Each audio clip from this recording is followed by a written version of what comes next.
Good afternoon, everyone. Welcome to Gulfstream today. Ron Nicoletti along with Brian Nato. It is Twilight Friday. We're going to be kicking it off in about 55 minutes with the first race. We got a fast main track. We got the all-weather Tapeta Day. You see the track. Looks like it's a little bit sealed. They'll be opening up. There has certainly been no rain around here at all. Beautiful out today. Hope to see you down here. It's an exciting weekend. We're going to pay that rainbow out tomorrow. We got 425 in the gross jackpot guarantee today, but as we've announced, the mandatory tomorrow. So there's a lot of excitement. We've got a stakes tomorrow as well we'll get into. So a lot going on. A lot going on. And of course, that 425 will kick off in race number 4 with this 9-race card. And we have, as I mentioned, a fast main track. Lots of good things going on today on Twilight Friday. So let's get right into the action. Our first race today is going to be about 1.70 miles on the Tapeta. Claim is 3-year-olds of 4 and up, non-winners of 2 races in life. Scratch the 2, the 8, the 9, and the number 11. And the favorite all along was certainly going to be the number 10, Birdman Richie, one of the horses did you use on your ticket? Yeah, my long shot was initially in here. We kind of canceled that with a few scratches. This was a tale of 2 cards to me, Ron. Early, you can see it's expansive. Late, I didn't think so. You said you had a 20-1 in the nightcap, right? I'm interested to see on that. Here it is for 45, though. We'll talk about the opener here in a second. Virgil Anna in race 2, along with Claudette Air and Laveau. 3 deep in race 3. The top pick is Astonishing Annabelle up a trip, I thought.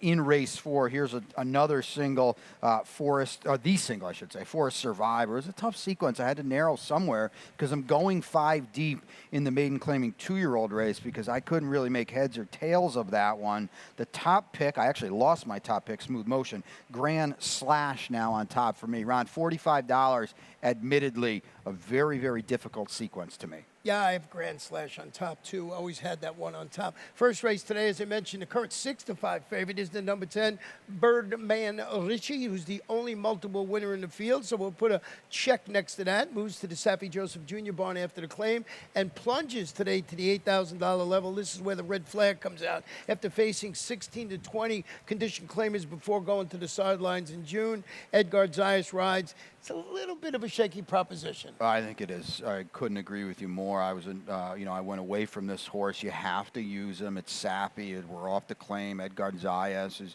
is here, but yeah, you said claimed him for 20 and a little bit of a layoff, and now here he is for 8.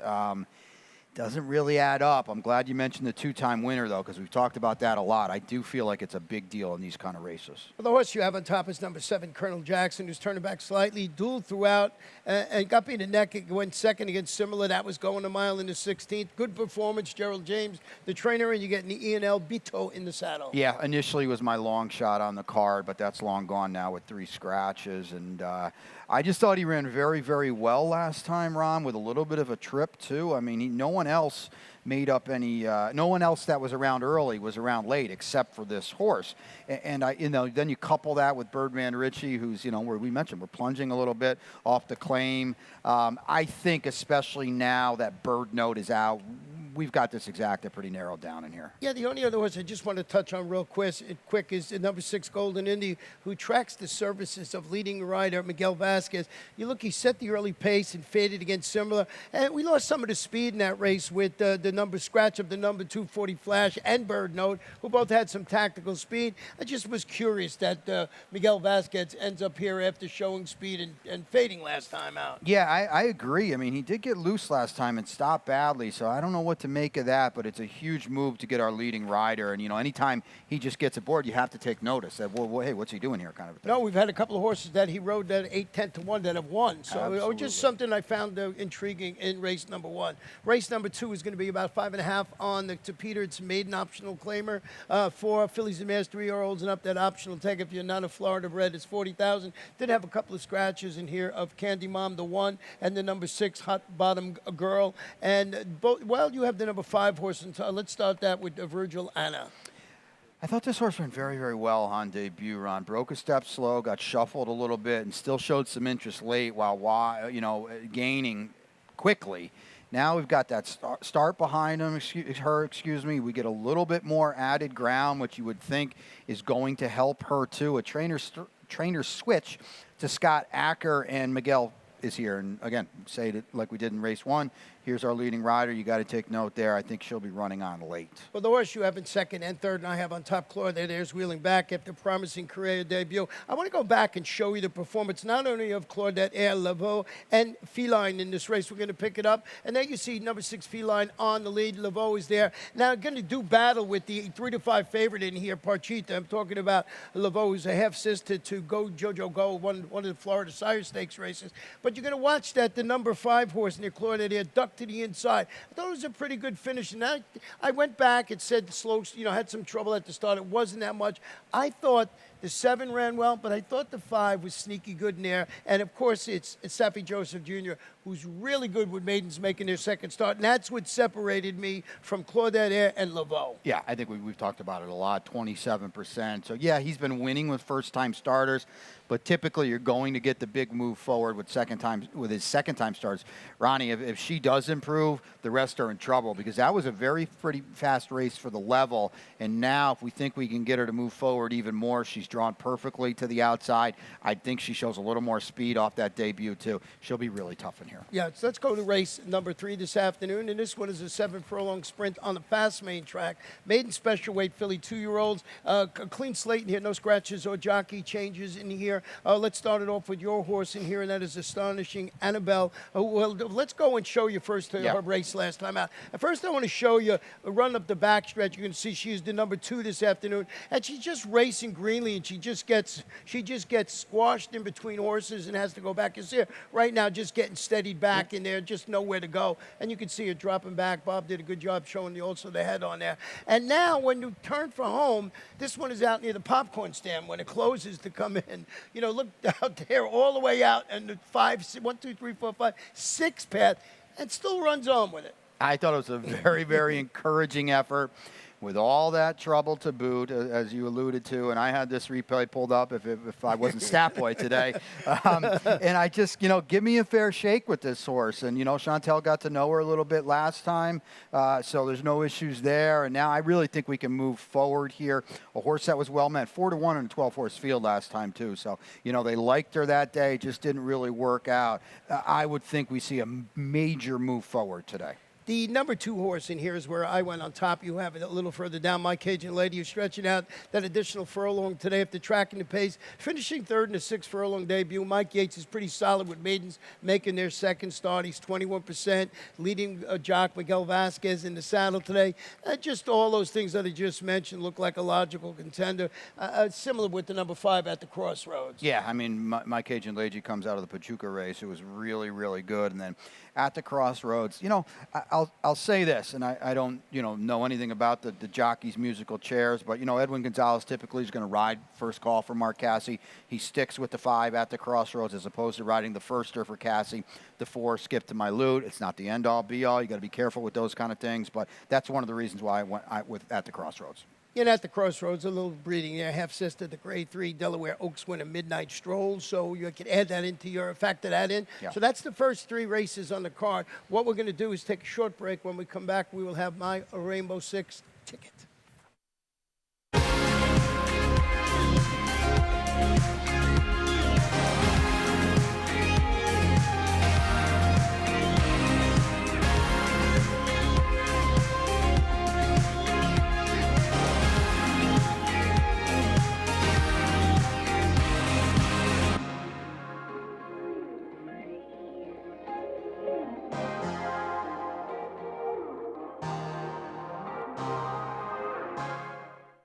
We're ready for the start. They're off.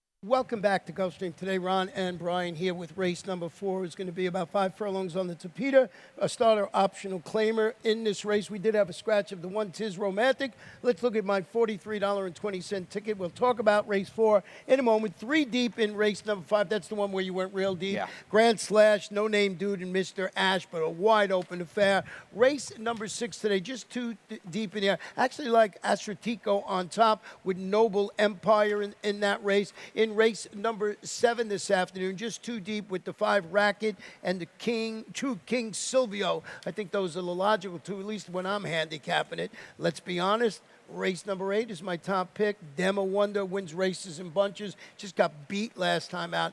And as I mentioned, my long shot today, well, I did mention it, is in race number 9, the 4 Marvelous Marlene, making her first start. I thought she showed promise as a freshman, and she got rained out in the Mardia Peggy Stakes. This horse you got to look at. We'll talk about it when we get to race number 9. All is well in the world again. We got a 43-20. There's no single. I like it. I think we're gearing up for a big weekend. I like it. Yes, and getting to this 4th race this afternoon, as I mentioned, it's a starter optional claim. It started for 20 or less, but the optional tag is $32,000. So this is a cut above their normal 20 optional claimers. Scratch the one Tis Romantic. I did go with number 2 Granger County, who's returning to the all-weather surface. Stalked the pace and finished 4th behind that grade 2 stakes runner-up who you talked about, who's running tomorrow actually in the Rainbow Six sequence. That's Dean Delivers, going 6 furlongs on the main trap. Who's hotter than Bobby DeBona? He's got his go-to jock, Lena Race. They're 25% together. Bobby D is printing money of late. We showed that stat, I think, a couple weeks ago where he was 5 for his last 10, and I believe he's 2 for 2 since then. So, you know, you ignore him at your own risk, and certainly Granger County is a big player in here. We got the blinkers to add maybe a little bit more, you know, early focus. Lionel's down here. You mentioned a big ROI when they team up together, too. And I'll tell you what, who's better than Lionel right now? Boy, he is in such good form. If I remember correctly, one of your singles was the number 6 in here, right? Forest Survivor is back in the starter optional claiming ranks. Yeah, listen, it was a $45 ticket. Ideally, I'd like to use all 3 horses that we've got in the top 3 here. You know, I'm not going to put out a $135 ticket. I had to kind of rip the Band-Aid off here.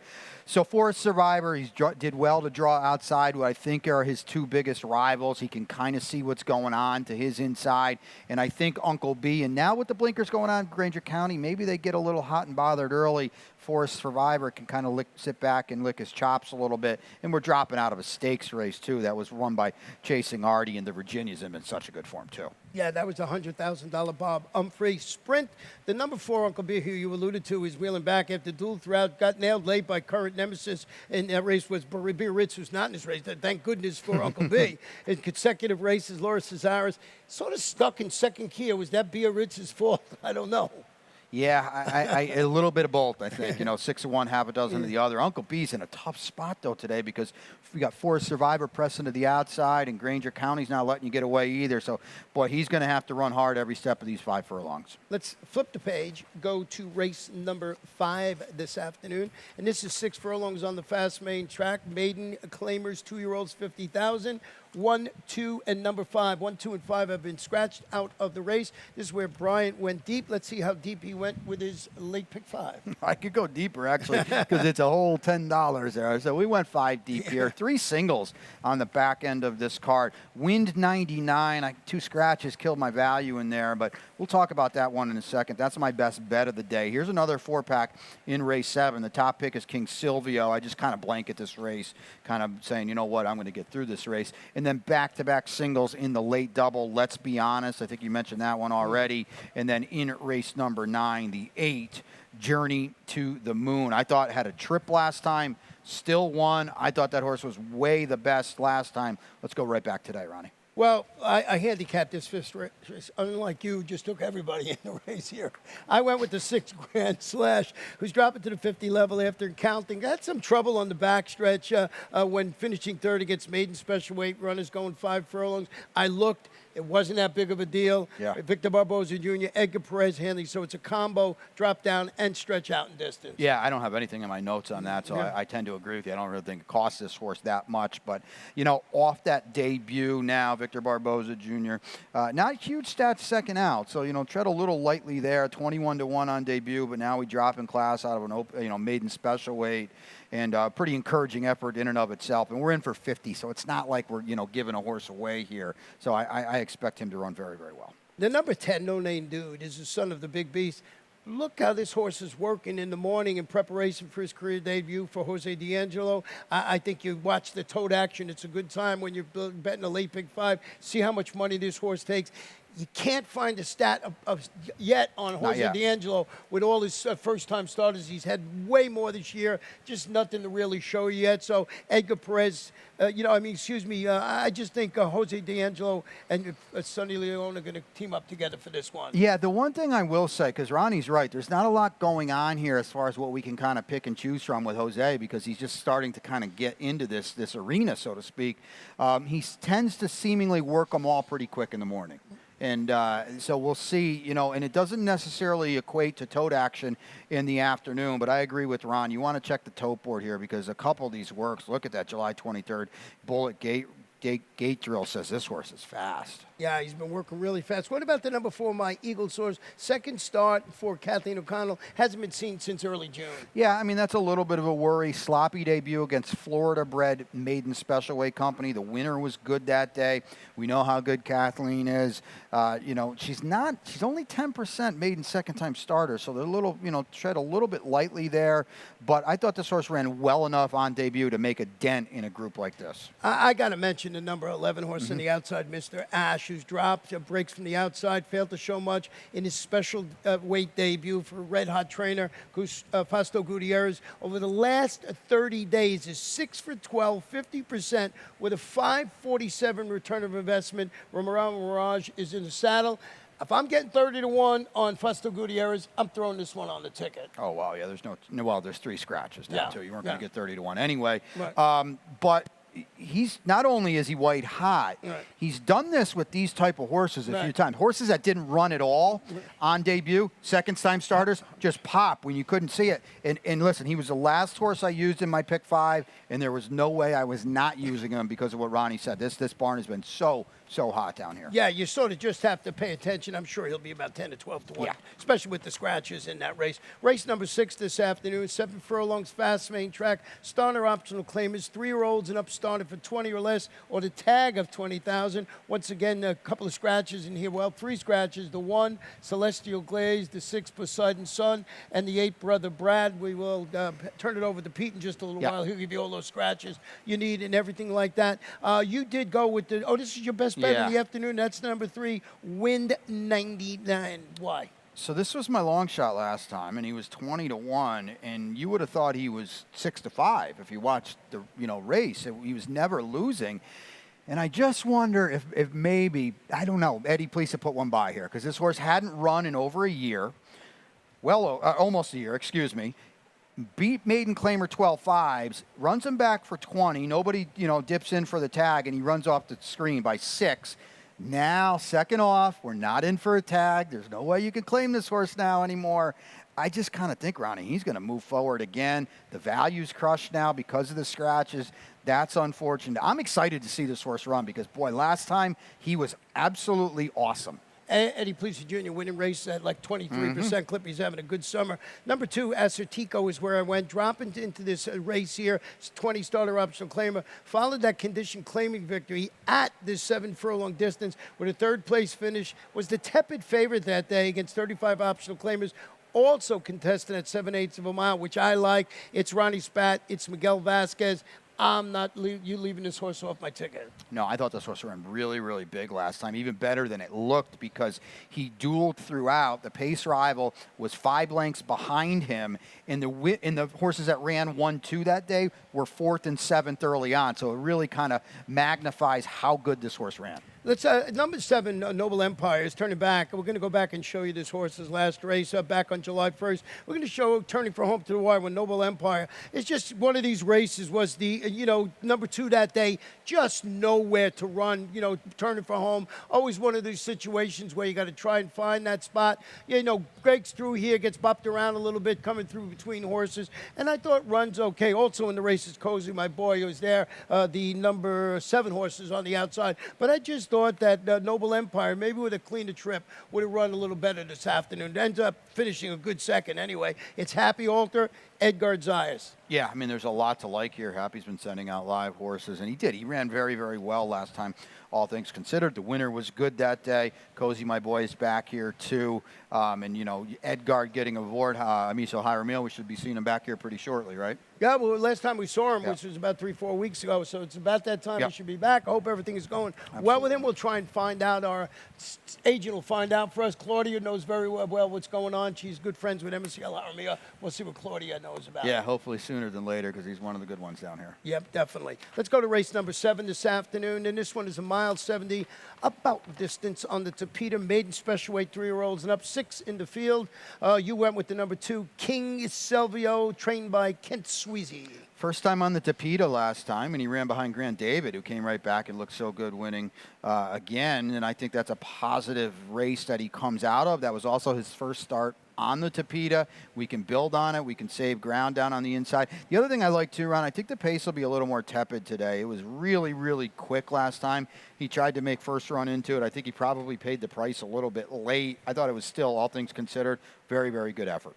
I went with Racket, and he was hoping to save a little more. He got that extra start, you know, set the pace, drifted late when beaten ahead at this level and distance for Carlos Perez. Miguel Vasquez going to ride as Edgar Perez, as you mentioned before, sticks with King Silvio. Yeah, he ran well. I mean, the winner was that last to first Muhammad Mubarak course at 17-1. You know, this one had an open length late lead and gave it up, but all things, you know, he still ran very, very well in there, and he's probably the one to catch. The number 4, Nick Sproul, is really intriguing in here. When he stretches out around 2 turns, he finished that rallying in third in his 5.5 furlong debut on the Tapeta. Ralph is good with maidens making their second start, 26%. Horse is going from a sprint to a route. You don't really know what you're going to get in here, but if this horse handles the distance, it could be very dangerous. Yeah, and he was favored that day, and Ralph's not necessarily a guy that's going to crank him up too much, and as Ronnie said, 26% second out, so we should figure he moves forward. Tax Code was at Godolphin Homebred for Owen Hardy, so I think he comes out of a solid enough race, and he's got a pedigree that suggests an added turn and a little more distance will be right up his alley. Race number 8 this afternoon, the 7 furlong sprint allowance optional claimer. Fillies and mares, 3-year-olds and up, optional place. Tag is 25,000. Scratch the 6 and the number 7. We both have, let's be honest, who's changing barns today. Take a look at a stat here for Efren Loza Jr. as well. This is a barn that we've seen now in the last, 6 weeks or so. But this is the last 5 years because it's a barn that kind of wasn't around a little bit. And so maybe some people are just kind of wondering, you know, who this is. Well, this is a very high percentage prolific barn. And here it is. This is all up to claim in the trainer switch, okay? So we're going to morph these two in together. 11 for 30, 37% with somehow a giant ROI, too, because it's a barn that gets bet quite a bit as well. We saw it in the Sunday finale with the one horse, a newcomer to the barn that really, really woke up at 6-1, I believe. So this is a barn that knows how to get new horses into the program to improve. Let's be honest, Ron, no pun intended, let's be honest, it's probably good enough already off those last 2 wins. Why not again today? Yeah, and one other stat you might want to look at. Look at the jockey and trainer together. They're 36%, Efren Loza and Jesus Rios. So 36% over the years together. So just factor that in over the last couple of years. The number 2, Demo Wonder, stretching out to 7 furlongs. She had that 2-race win streak going. She had a bunch of wins this year. I want to go back and show you. Just going to pick it up from the top of the stretch. When she's been dueling for the lead in here, you're going to see her on the inside. She's the number 1 Demo Wonder. She's in this duel with the 3-horse in here, Gitana, sort of setting it up for the 6-horse on the outside. Rest of the story, who I think is a hard-knocking campaigner. You know, as you always say, did all the dirty work in there, and the number 6 just comes up and reaps the spoils in that race. She ran so well. She's a horse that I've kind of wanted to fade a little bit. She kind of keeps on winning. She keeps on performing. Like you said, she's 4 for 7 already this year, and you're going to know she's in there because she runs hard every time out there. She's got her speed. She can run as fast as she needs to do to get to the lead, and they're going to have to run her down again today. And the number 3 horse in here, we'd be remiss if we didn't mention this horse. She's all woman, will try and make it 3 in a row. Responded in the first after the claim by who? Safi Joseph Jr. with consecutive open-length victories, which includes that almost 8-length score last time out at this 7 furlong distance. You can't be surprised if this horse whoops you. No, and you know what we're kind of picking up what we're putting down here is a lot of speed in this race, too. I think it's another reason why, let's be honest, is a big player. She's all woman. At least she did well to draw outside Dema Wonder. If you're inside Dema Wonder, you got a long day at the office. Let's go to the finale this afternoon, race number 9. And this one is a mile 70 yards about distance on the Tapeta allowance optional claimant fillies and mares 3 and up. Optional tag is 25,000. No scratches in the finale. Tell you about my number 4 horse in here, who is, I believe, 20-1 on the line. Is it? Yeah, 20-1 on the line. Making her first start, she showed promise in her 2020 freshman campaign. So I'm going back, but she broke her maiden going long on the turf in only her second race, which was pretty good at the strong part of the meet.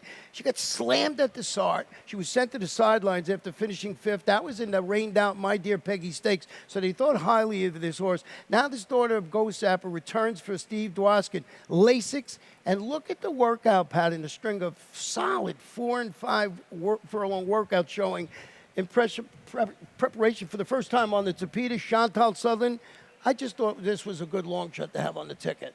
Lasix as well, and it's not a huge sample, but Steve is 3 for 13 off this elongated kind of layoff, 2 for 5 adding Lasix for the first time. It is a race that could be ripe for a fresh new face, and you're certainly getting that with Marvelous Marlene. You know what else I like, Ron, too? Just to kind of pick up what you're putting down a little bit. She's not in for a tag off this long break. You know, he doesn't want to lose her today, or run the risk of losing her today. I think that's a competent angle as well. So just something you might want to look at in that particular race. Now, I know you had, I think this is a single or your best bet. Yeah. One of them, Journey to the Moon on the outside for Ronnie Spatz. Yeah, I just thought this, you know, to see this replay or remember this race, she ran huge. She lost position early. She checked out of it, and she still won convincingly and easily. I thought she was about 5 lengths the best in here. She meets tougher, but again, it's a competent move by Ronnie into a spot where she can't be claimed. I'm right back with her today. The number 6, Midnight Bella, is the only multiple winner on the Tapeta in this race. So wheels back, finished third against 16 starter allowance runners, going that mile 7 on the all-weather. So we know this horse likes it. If you look through the field, she's the only one that's won twice on it. And I just thought maybe this horse, you got it on the ticket too, for owner trainer Dan Peter. It's been in very, very good form of late. Comes out of a 16 starter. I would think that that group stacks up nicely with this. Race day speed has been in very, very good form. Flying Black, we know that she likes the Tapeta as well. So yeah, another one. It's a tougher race than probably just me singling what kind of alludes to. Yeah, so that is race number 9, and that wraps up the 9 races on Twilight Friday. Oh, but we're not done. We got our lightning round this afternoon, and as we start, this is sort of like every week.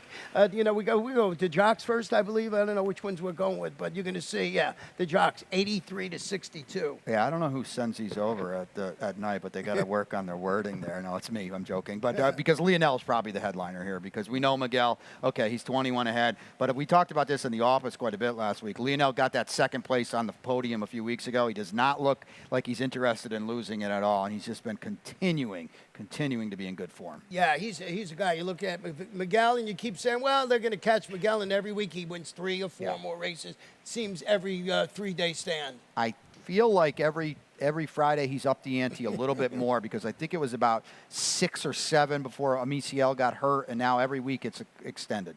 And what about the trainer? Well, here's Sappy. We know that as well. But now Rohan's got a little distance on Jose D'Angelo and Jorge Delgado. And there's Joe Arcino continuing to have a good, strong Royal Palm meet as well. Yeah, so logical. You know, Safi would be on top. He's got about 14 trillion horses. So, but he does an excellent job in there. And what else? Oh, we got lots going on tomorrow here. Yeah, are you familiar with this contest? Yeah, I know. Well, mandatory. First of all, excuse me. Mandatory. Yeah, mandatory. That's right, mandatory bout tomorrow. So we go to battle today at 425 in the gross jackpot guarantee. Tomorrow, provided, well, it's mandatory regardless. Right. Tomorrow, over 2 million. Yeah, I go over 2 million. Yeah, over 2 million today, but as you just mentioned, you can win it today for that 425. That's a good chunk of change. But of course, tomorrow mandatory payout, no matter what, in the Rainbow Six. And Ronnie and I filmed a few videos for that. You'll see them on YouTube and Twitter and all that good stuff. It's a fun, tough, demanding sequence as it usually is, and I'd put the over/under at 3 million. $3 million? Yeah. Yeah, you guessed pretty good. I'm always wrong, so I'm going to go with what he says. What you were talking about is that a popular contest for XP rewards that you picked the final 3 at Gulfstream and the final 3 at Saratoga. I think there was only 2 or 3 winners last week that paid like $800, and it's absolutely free. That is correct. So you're splitting $2,500. The other thing too is, and another reason why you want to play this each and every week is because at the end, now that's Labor Day weekend, that last Saturday of the Saratoga meet, the top 50 entering that weekend are going to play for $5,000. So take note of that. Ronnie and I film videos for that too. They'll be out there. Regal Glory, Pegasus World Cup Philly Mare Turf winner up at Saratoga, taking on the boys in the Grade 1 4-star Dave. That's part of the contest too. Yeah, that is really, and that horse is something else. She's really good. I think one of them, you might get a free bingo square with that one. I don't know about that. But, you know, the winners last week, I believe, had 4 winners each. Yeah. So that's pretty darn good handicapping. What else we got? I think those are about 3 more winners than I had. My best bet of the day, win 99. Long gone at 3-1 on the morning line because there were a few came out of that race. I believe mine is in race number 3 this afternoon. My Cajun Lady, going with Mike Yates at 3-1 on the morning line. Got my long shot this afternoon, as we just talked about a couple of minutes ago. Big price of 20-1. Marvelous Marlene, 20-1 for Steve Dwoskin. Just a sneaky horse in there. Maybe that one will run. I like it. I like it, thinking outside the box there. I do not have a long shot. It was Colonel Jackson in race 1, but with the scratches, especially of Bird Note, that's long gone. But just take note, that's who I did like today. Maybe was going to be a decent little price. And you mentioned Benny the Bull. We mentioned a couple of times, you know, today a horse ran against it. That's going to be one of the favorites in our stake tomorrow. Pudding. Big Office fan favorite is Pudding, but here's Dean Delivers running off the screen in his comeback last time, and he's a solid favorite on the morning line, but we'll see. He's going to have to earn it tomorrow with Pudding, but that's an exciting renewal of the Benny the Bull for the Florida Breds. What I liked about this horse, of course, 2-5. This horse was in a duel early on and turned for home. And if you listen to Pete's call in there, you know, he said, no, Dean Delivers getting you. And he was right. And all of a sudden, he just switched leads and drew off very impressively. And he needed that race coming off the bench. He is a very, very good Florida bred, and excited to see him tomorrow stepping up. But excited to have you all aboard today on a 9-race card. We better send it to Pete. He's got his work cut out for him today.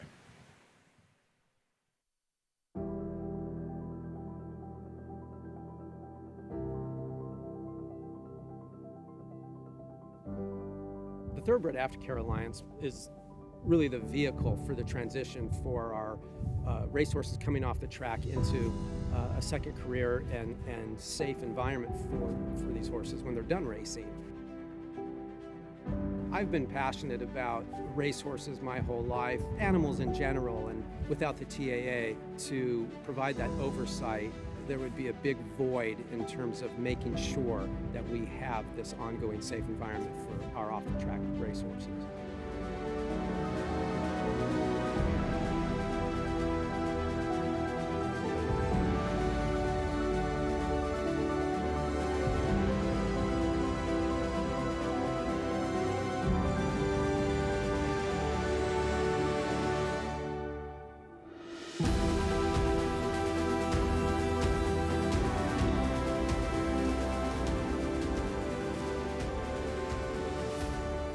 I'm excited about the undertaking and excited about working with our board and our team at the TAA to continue the wonderful progress that has been made. So I'm very excited about what the future holds.